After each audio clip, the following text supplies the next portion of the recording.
Señores, sí, de regreso estamos con el consumidor y para mí es un gran placer compartir con el licenciado Daniel Pou Suazo, quien es politólogo y especialista en políticas públicas de seguridad ciudadana. Y estaremos hablando sobre este tema importante, que es la seguridad ciudadana. Un gran placer tenerlo en el programa. Muchas gracias, encantado de tu amable invitación, sí. Y pues aquí estamos. Qué bueno que ya vino conmigo, porque usted siempre viene con mi mamá los martes. Sí, porque tu mamá y yo somos canchanchan. Ah, pero conmigo también, yo me puedo agregar ahí en el grupo. Qué bueno que está aquí. Y hablar de seguridad ciudadana, aunque mucha gente dice que se ha hablado mucho, no es suficiente nunca para entender lo que estamos viviendo, lo que está pasando en la República Dominicana y todos estos factores externos e internos que están influyendo en el tema de la delincuencia y de la seguridad en general. Usted me ha hablado fuera del aire del tema del crimen organizado, que la República Dominicana, yo me sorprendo cuando escucho crimen organizado en República Dominicana, porque este era un país que eso no era un tema. Por lo menos no sé, estaba el delito, el ratero que hacía el delito aquel, tal vez el tipo que te quería atracar, pero un delito, un crimen organizado per se. Bueno, y sobre todo que en este país es difícil que algo se organice. Sí. Está buena esa. Realmente. Yo creo que nosotros tenemos la presencia de un crimen organizado muy desorganizado. Muy desorganizado. Dicho sea de paso. Sí, está bueno. Aquí ni el crimen se organiza. Pero bueno, explíqueme esto. ¿Qué es esto del crimen organizado? Para que la gente entienda de lo que estamos hablando. ¿A qué se llama crimen organizado? Mira, como todo el mundo sabe, el crimen ha ido tomando carácter multidimensional. Como todo hoy en día, todo se va globalizando. Y el crimen en los últimos años ya no actúa sencillamente como una red local. Sí. Las redes locales están conectadas a redes internacionales. Sobre todo porque el crimen organizado hoy en día es un crimen de alta rentabilidad. Estamos diciendo que solo el narcotráfico mueve a nivel global anualmente cerca de 4 billones de dólares. Estamos hablando de 4 millones de dólares. Entonces, estamos frente a una actividad que luego del negocio petrolero es la actividad que más recursos capta a nivel mundial. Fíjese bien, ¿eh?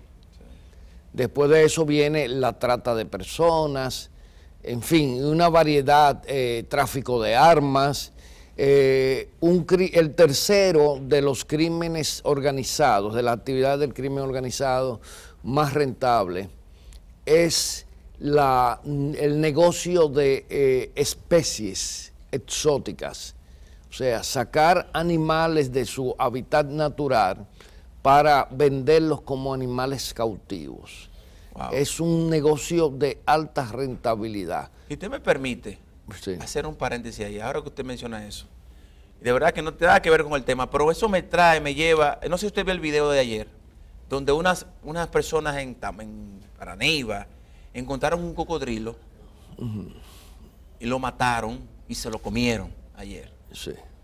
Señor, una cosa, un crimen, se ve cómo lo graban y demás y esto. Ay, hombre, no hagan eso.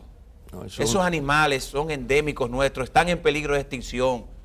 Suelten, dejen ese animal libre o llamen al Ministerio de Medio Ambiente para que lo recoja y lo lleve a otro sitio, lo lleven al zoológico, o lo lleven en su hábitat. Al lago Enriquillo. Al lago Enriquillo que está al lado de ustedes. Pero eso no se hace. Es un video muy, muy cruel donde se ven a la gente y rifándose el cocodrilo, que era lo que se iban a comer del cocodrilo. Eso es un acto vandálico, un crimen de lesa humanidad. Sí. Que es realmente... Muy lamentable. Y disculpen que pero aprovecho para... Yo soy un protector de la vida silvestre. Yo también, yo de los animales. Y definitivamente eso denota el grado de incivilidad que tenemos los dominicanos, por Dios. Eso entonces, en ningún país del mundo se hace. Grabándole y disfrutando el momento, celebrando la muerte de ese pobre cocodrilo. Pero bueno, volviendo al tema.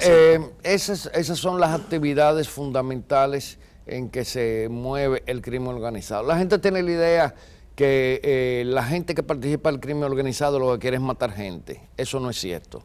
Al contrario, al crimen organizado le conviene que haya laxitud, que no haya violencia, porque el tema de ello es la rentabilidad. Claro. El crimen organizado hoy en día es una empresa que se mueve paralelamente a las economías formales. Sí.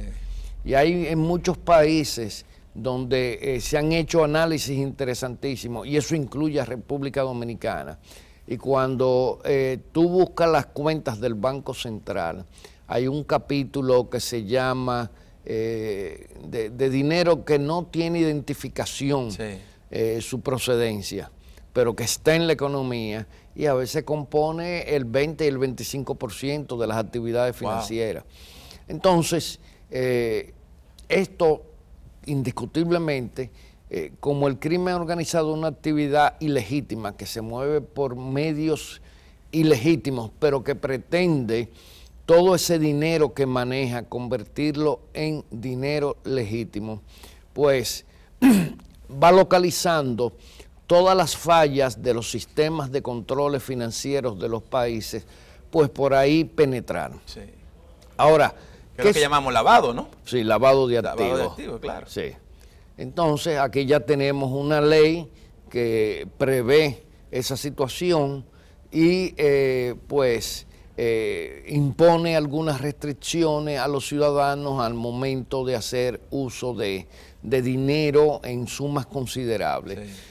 También hay otra ley que todavía se encuentra en el Congreso, que se llama la Ley de Extinción de Dominio, que es para quitarle potencialidad al crimen organizado incautando sus bienes.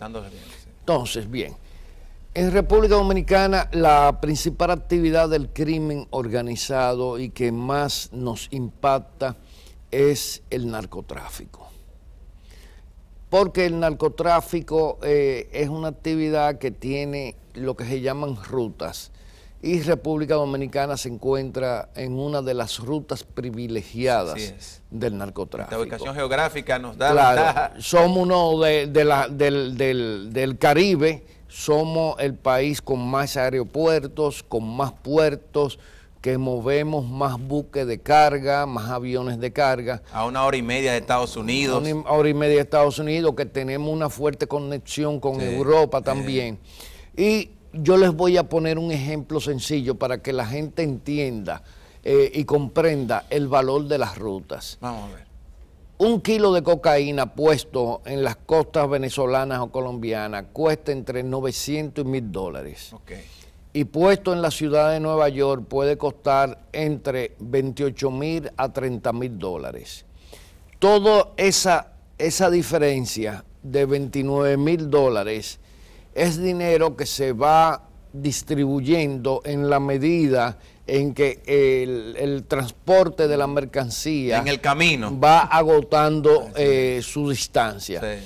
Por eso hoy en día en Estados Unidos las drogas se venden en la calle estableciendo un precio que se calcula en razón de la distancia recorrida de la droga. Una droga que viene de Sudamérica no cuesta lo mismo que una droga que viene de México.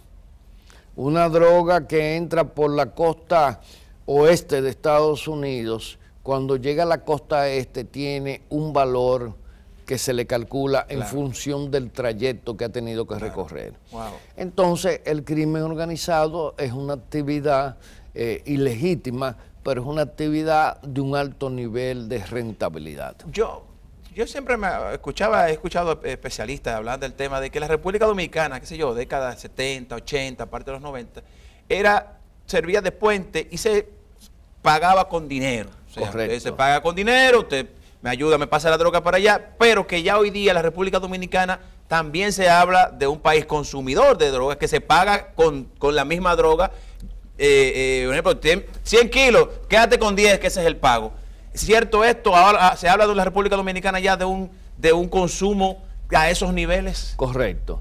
Alrededor del año 2010, la modalidad de pago a los operadores locales, como yo le llamo a los operadores locales, que se encargaban de hacer que la droga que transitaba por el país pudiera llegar a los mercados centrales, entiéndase Europa, Estados Unidos, se le pagaba en especie, pero los grandes cárteles dijeron, nosotros necesitamos gente comprometida. y que no nos presione tanto en función del dinero y que nos garantice que la mercancía llega. Sí. Porque los operadores locales, si era capturada la droga, pues ellos no perdían nada. Entonces decidió decirle, no, yo te voy a dar, por ejemplo, 50% en droga, 50% en dinero. Porque ellos saben que el dinero tiene que fluir a las estructuras de poder, sí, civil, militar, empresarial, para la droga poder transitar hacia nuestro país. Sí. Entonces, a partir de ahí, empezaron a surgir los puntos de droga, porque había que crearle un mercado, porque los operadores dominicanos no tienen acceso a los grandes mercados centrales. Claro. Entonces, porque el problema es que esta es una estructura que tiene ramificaciones inmensas. Sí. Entonces, empezaron a surgir los puntos de droga. ¿Y de qué forma esto perjudica o afecta nuestra tranquilidad, nuestra seguridad? Bueno, sí. Lo primero está que los puntos de droga crean una economía sumergida. Esta economía sumergida confiere poder a mucha gente que forma parte del mundo delictivo. Y todo el mundo sabe que en la sociedad capitalista el hecho de poder acumular grandes fortunas confiere cuotas de poder. Y entonces, con este dinero se compran funcionarios públicos, se corrompen, se compran empresarios, se corrompen, se estimula a los ciudadanos de nuestro país a consumir esas sustancias.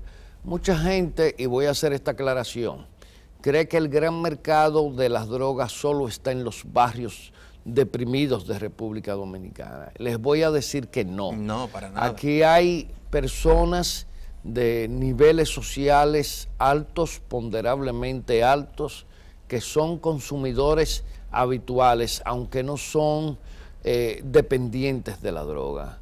Personas que los fines de semana se reúnen y así como nos podemos reunir usted y yo a degustar un vino, sí, a degustar una cerveza, ellos se reúnen a consumir su cocaína. Sí. Y entonces el lunes son personas normales, usted lo ve en la calle, con su desenvolvimiento normal, porque aquí hay un consumo elegante, le llamo yo, de cocaína bastante alto. Por eso los puntos de droga han sido un elemento atractivo para sacar a muchos jóvenes que estaban antes cometiendo asaltos en las calles. Y asaltos para arrebatar celulares, sí, para arrebatar guillos, cadenas, joyas, carteras.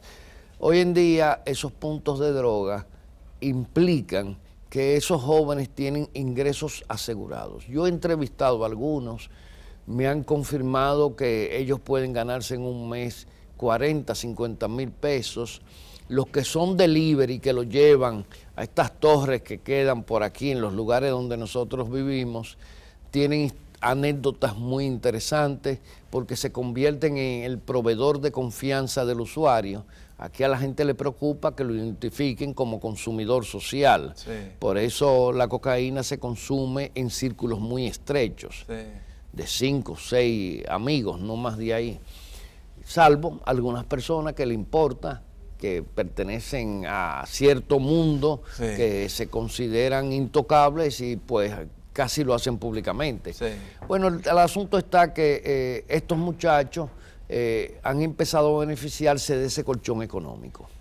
Pero, disculpen, le interrumpen esa parte. ¿Cómo entonces? Porque yo pensando en estos, mientras usted habla, pensando en los muchachos, los barrios, estos niños, estos adolescentes que están creciendo, que ven que este muchacho que antes no tenía nada o que era igual que ellos, que te limpiaba botas, que tenía tal vez un trabajo, hoy día tiene los mejores tenis, las mejores gorras, las mujeres, el tema, que el carro y demás. La pasola. La pasola, claro, la pasola, el motor. Y lo ven con un nuevo estilo de vida. Saben lo que está haciendo, averiguan lo que están haciendo. ¿Cómo nosotros, como sociedad, nosotros podemos decirle a este joven que me está viendo, óyeme, ese no es el camino, la presión es muy fuerte. Yo también le he hecho en parte, hay algunos, por ejemplo, exponentes del género urbano, no todos, para que no me vayan a sacrificar, pero que dentro de sus mismas letras hablan de drogas, de armas, de temas con menores y demás. ¿Cómo entonces, como sociedad, podemos nosotros crear un ambiente que sea no tan nocivo para estos niños, estos adolescentes que están subiendo viendo esta sociedad desarrollándose de esta manera? Bueno, yo he conversado con algunos funcionarios públicos. Una vez hasta sostuve una reunión con un ex ministro de Interior y Policía y le decía que uno de los graves problemas es que nosotros no tenemos programas dentro de políticas de prevención que ayuden a la juventud a establecer los valores, los paradigmas éticos que a ellos les corresponde. Sí. Ese funcionario me dijo que eso costaba mucho dinero. Y yo le dije, lo otro cuesta más todavía. Claro. Aparte de eso, no es cierto que cuesta mucho dinero. Tenemos todos los instrumentos a mano, el sistema de salud, el sistema de educación. Tenemos tantas cosas a manos, pero no la utilizamos. ¿Por qué? Porque tenemos la visión de un Estado con compartimentos, como una suma de compartimentos estancos. Al ministro de Educación tal vez no le interesa eso porque él considera que su misión es preparar académicamente a los jóvenes. Sí. En salud le interesa tratar las personas que tienen alguna enfermedad, alguna patología.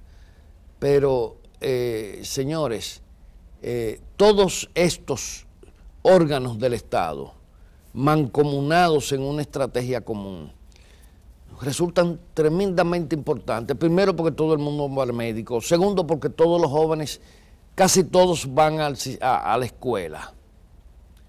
Tenemos un Ministerio de Deporte que crea falsos ídolos, porque creemos que el olimpismo, el deportismo por sí solo es un factor de construcción de ciudadanía y no lo es. Entonces tenemos las juntas de vecinos, asociaciones de amas de casa y no orientamos. Lo primero es que hay que orientar a la gente, hay que orientar a las cabezas de familia para que detecten cuando su hijo empieza a mostrar conductas extrañas y no conductas de consumidor, porque hay muchachos que nunca llegan a consumir, pero se involucran en la comercialización de la droga. Sí. Ahora, el gran problema, señores, del crimen organizado es que el crimen organizado va creando y fomentando una cultura que tiene un sustrato de violencia, que tiene un sustrato de impunidad, sí, que tiene una fuerte ascendencia en cuanto a la disfunción social. Sí. Por ejemplo, niños embarazando niñas, porque ya tienen un ingreso económico que le permite convertirse en proveedor, lo hacen de manera irresponsable, embarazan una, cuando esa está embarazada la despacha, como sí, se dice aquí, sí, y viene la otra.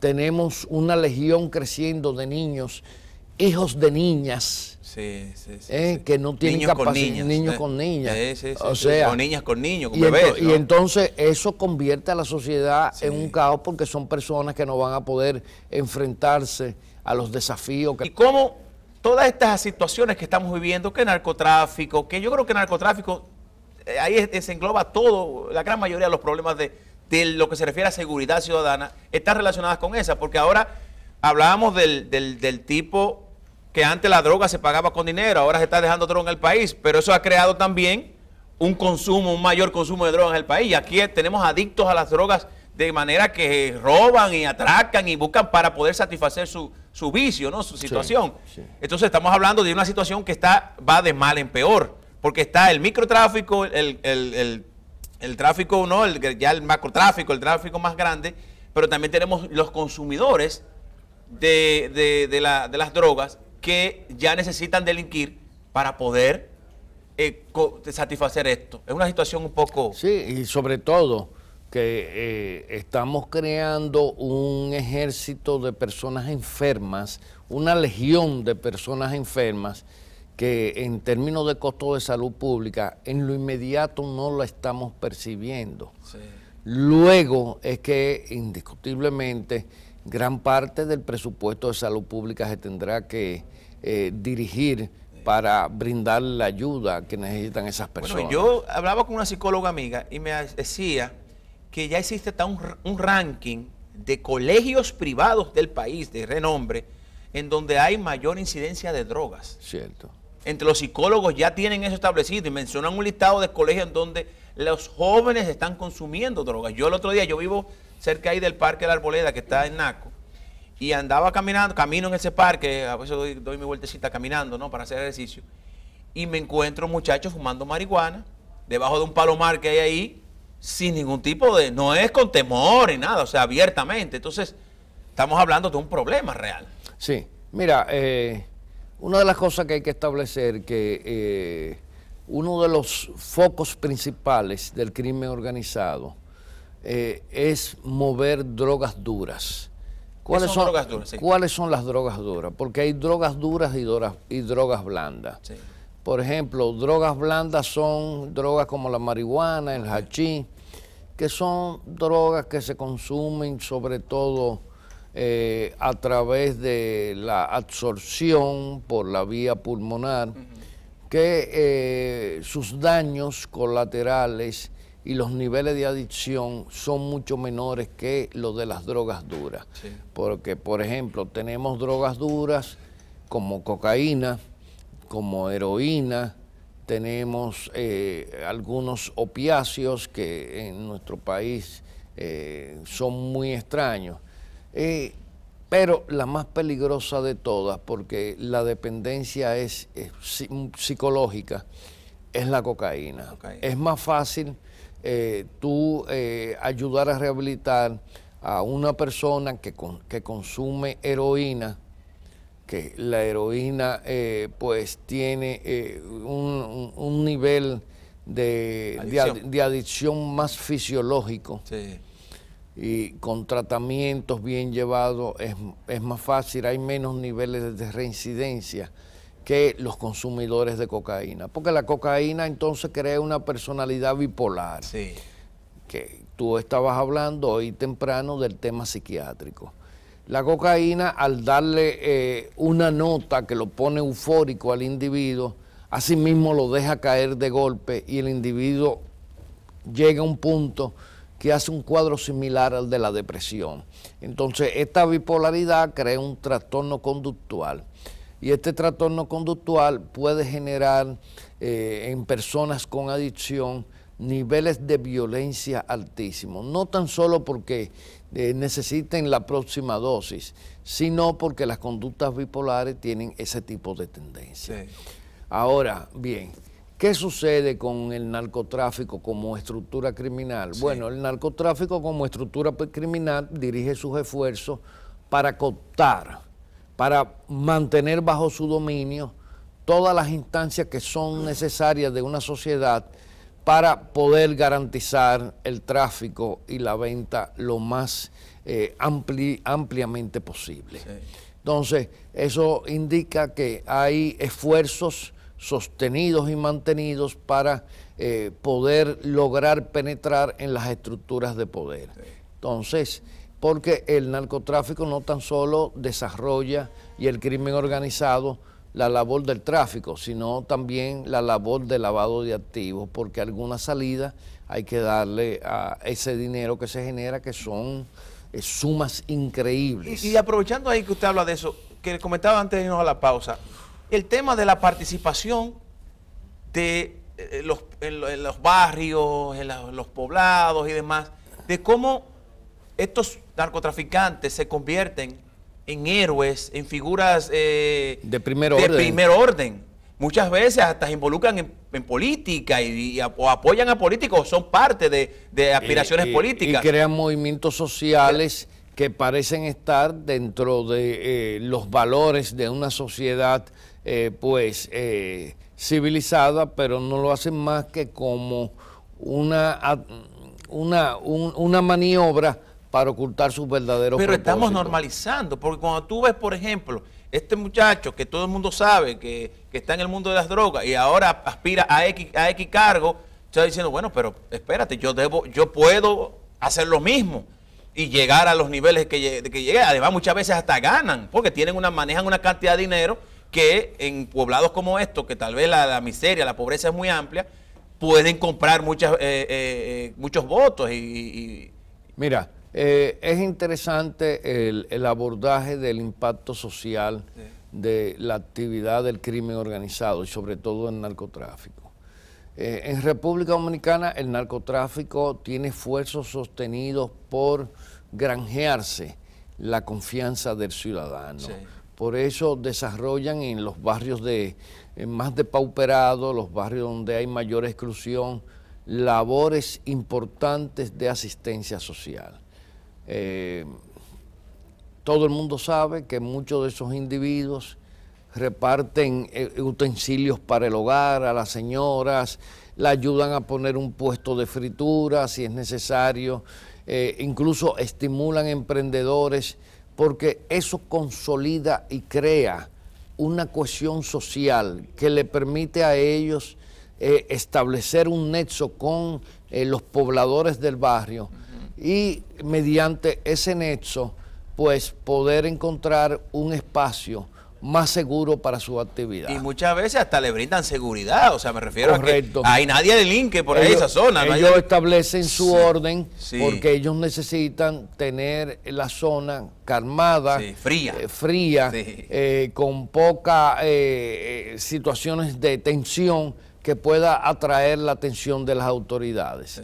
Entonces, es una estrategia muy bien pensada. Lo más importante hoy en día, y es algo que llama mucho la atención, que ellos desarrollan un cierto paternalismo. Y una de las cosas más interesantes es la asistencia que le brindan a los ancianos. Pero eso no es gratis. Esa asistencia se le brinda a ancianos que muchos de ellos están lamentablemente abandonados a la buena de Dios, porque la hija que vivía con la señora, que era que la protegía, murió, lo dejó con 2 muchachitos. A mí me dijo un capitán de la policía, me dijo, yo lo escucho a usted, un capitán de esos hombres humildes de trabajo, yo lo escucho a usted y usted tiene mucha razón, pero en los barrios de nosotros es que esa gente vive. Y hay veces que yo salgo de mi casa sin dejar 100 pesos para la comida y esa gente le calienta los fogones a mi familia. O sea, él sale a trabajar como policía y la comida con que se van a alimentar su esposa, su mamá, sus hijos, la pone un narcotraficante. Decía, el tiempo se nos va, pero ¿qué podemos hacer? Porque esa realidad que usted está planteando, que es totalmente cierta, ¿cómo una sociedad puede enfrentar esto? O sea, como yo viéndome, yo tengo 4 hijos, gracias a Dios puedo brindar el pan, pero vamos a suponer que no pudiera y que una persona X me le ponga comida a mis hijos en el plato, ¿cómo yo puedo decirle no o cómo yo puedo acusarlo? O sea, ese para mí va a ser mi ídolo. Entonces, ¿cómo esta sociedad va a poder lidiar con esta realidad que termina en todo lo que hemos hablado, en inseguridad ciudadana? Sí. Bueno, lo primero es que nosotros tenemos que sincerizarnos como sociedad, porque desde los poderes fácticos de la sociedad, desde las élites, se enarbolan discursos muy bonitos, obviando la situación de precariedad, de falta de asistencia social que requieren sectores importantes. Entonces, mientras mantengamos esa actitud y visualicemos el enfrentamiento con el narcotráfico como un problema meramente de carácter policial coercitivo, no vamos a tener ningún éxito. Porque hay que decir que en nuestro país la penetración del narcotráfico y el crimen organizado ha llegado a niveles tan profundos que hasta las propias agencias del Estado que tienen como misión perseguirlo, justamente han sido cooptadas por ellos y en definitiva ellos lo manejan. Tenemos que diseñar políticas racionales, porque el crimen organizado tiene un impacto social de múltiples espectros. Sí. Entonces hay que diseñar los abordajes para tú mitigar.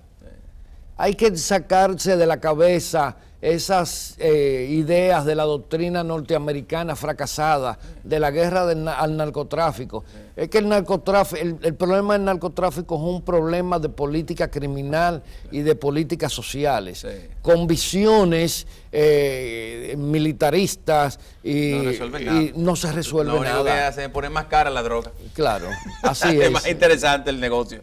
De verdad que es una combinación de la parte social, como usted dice, de educar también a nuestros hijos en el tema de lo correcto y lo no correcto. Sí. Es un trabajo, y esto es un tema muy amplio, licenciado. Ya el tiempo se nos fue. Ojalá que usted pueda regresar prontamente para seguir abordándolo. Es un tema que hay que tratar en los medios para que la gente, crear conciencia en la gente y sepan que estamos viviendo en un mundo en donde el narcotráfico, el crimen organizado, está cada día con mayor participación. Y sobre todo hay que despejar las ideas que tienden a satanizar esos fenómenos sociales. Esos son fenómenos socioeconómicos que encuentran caldo de cultivo, sobre todo en sociedades tan desiguales como las nuestras. Un gran placer tener en el Para programa. mí. De verdad que agradecemos el favor que nos hizo de venir al programa. Las puertas abiertas, ojalá que pueda regresar prontamente. Producción, tráiganos al licenciado prontamente, porque tenemos que seguir hablando sobre este tema. En verdad que nos gustó muchísimo y poder conocer sobre la realidad de lo que vivimos, no solamente en República Dominicana, sino en todo el mundo,